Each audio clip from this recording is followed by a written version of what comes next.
Hi, I was watching a video about this. What is claiming thought? It's really the act, I guess, the act of making it ours, of owning something, like claiming in the sense of owning, taking.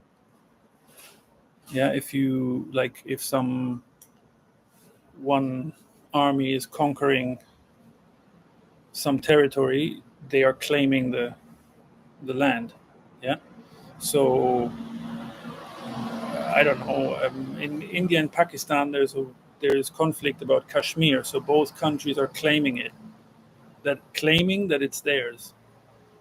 Yeah, it's like a presupposing that this is mine.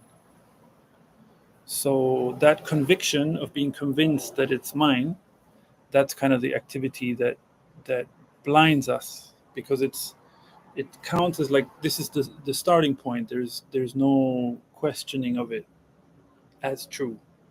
Like that's accepted as true, that this is my thought, or this is my insight, or this is whatever. So it's this activity of claiming something, like something. Uh, Say, for example, you have a talent for maths. I don't know. Then what the claiming will do is it'll create self-images of like, oh, I'm so good at maths. Yeah, where you didn't do anything about this to get this talent. Yeah, it's the praising oneself about that talent, for having that talent. That would be the claiming activity.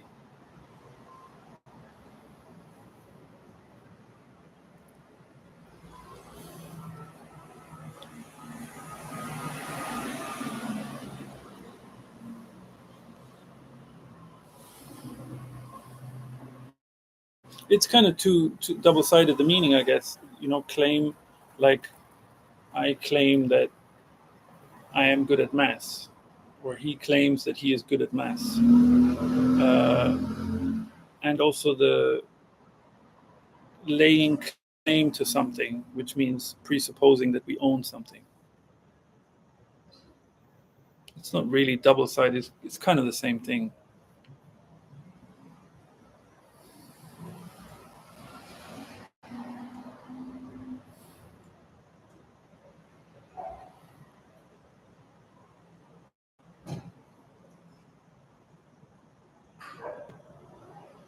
So you could say that as a culture, humans have claimed the earth as theirs. Yeah.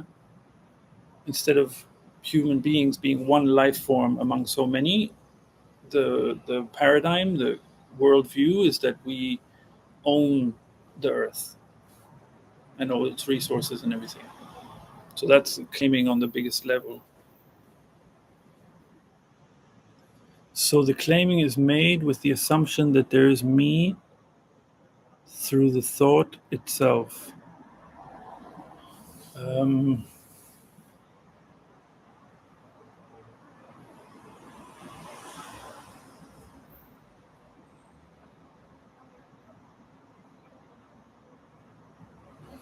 I don't know. That seems a little complicated to me. I'm not sure I understand. It's just an activity that happens. It's a worldview that sort of informs or nourishes this activity of claiming.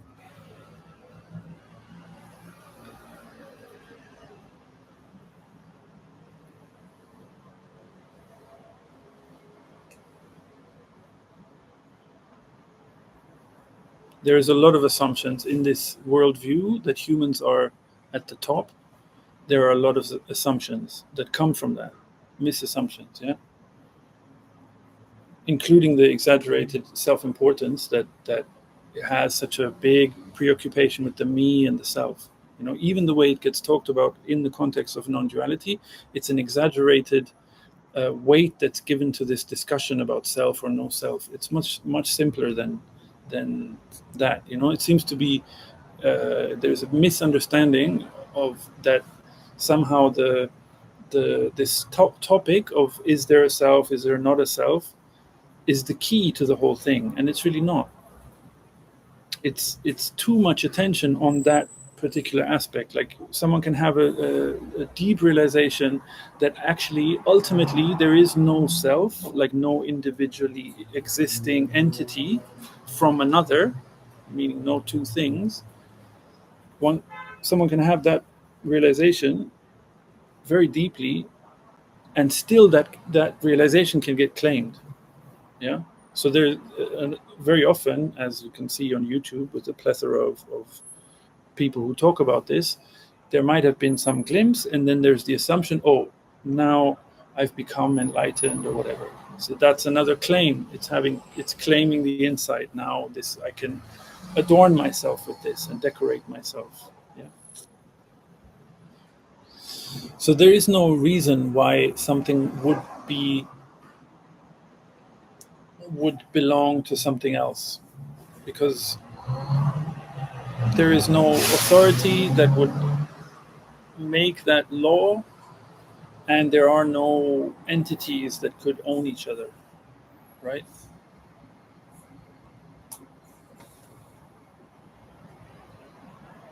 So nothing says that one thing belongs to another.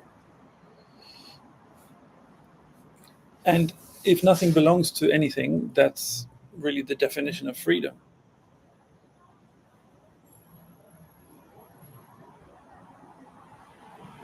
So the condition, the seeming condition of discontent, of not being free, is due to like layers of claiming. Yeah. There is an activity that constantly projects images outwardly. Yeah. Like in the example of the person who's good at maths, there's okay, now I'm going to wear that as an identity.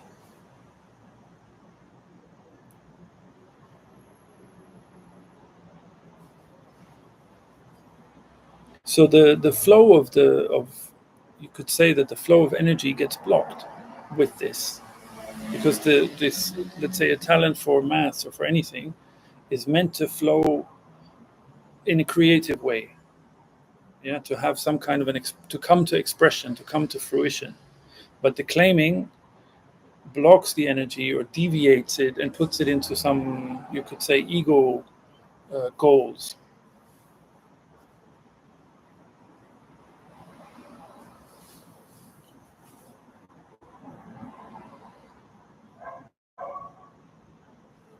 I was saying that the claiming can be done only if there's a thought to be attached to. The assumption of the I is the ground of the thought for me. Thoughts come up anyway. There is no, if you're referring, or if what you're saying includes some kind of a state of thoughtlessness, then that doesn't exist. That's a figment of the imagination. Thoughts are natural. Thoughts are, we are one of the animals, um, one life form, and what we have a particular, like a unique gift that humans have is thinking, is thoughts. Yeah, which are also meant to come to expression creatively. So thoughts come up. Thoughts are completely natural. This trying to control the mind and meditate to create some thoughtlessness, or that's all ego. That's all claiming.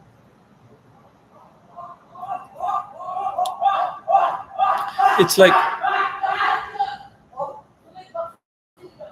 something's going on in the neighborhood. So there's that's some kind of like effort. It's like walking a tightrope.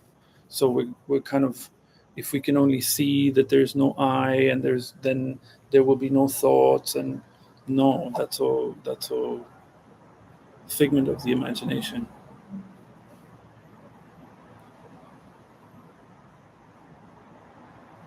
You can't separate even the assumption of the I, which is really, it sounds to me, it's something that you've heard somewhere, the assumption of the I. So there is ultimately no I. So what would it assume? Like, um, this is an activity. It's a verb. It's not a noun.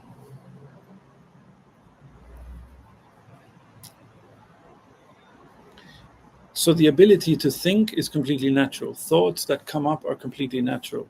It's the claiming of those thoughts. It's the claiming of the ability to think as something special, as something that distinguishes us from other animals.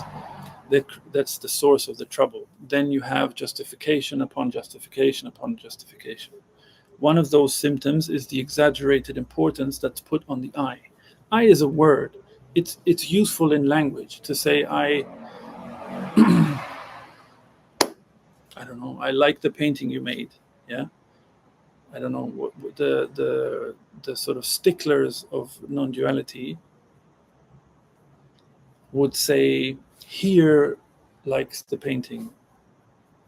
It's it's kind of, to me it's embarrassing.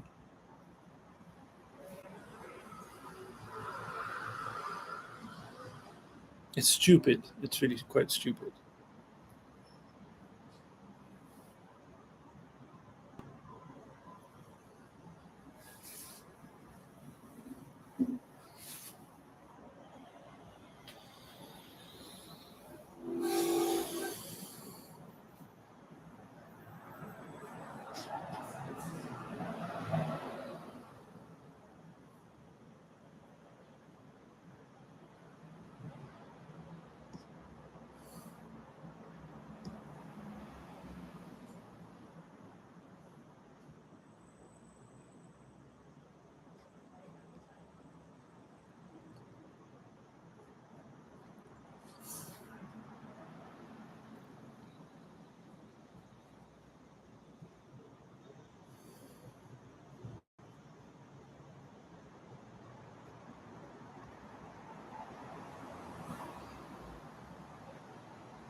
So one of the symptoms of this claiming of thoughts as something special, of thinking, of the ability to think, because if you think about it, what justifies this exalted and elevated view of humans is the the belief that thinking makes us special. We are the most refined, we're the most advanced, we're the most evolved creatures, right?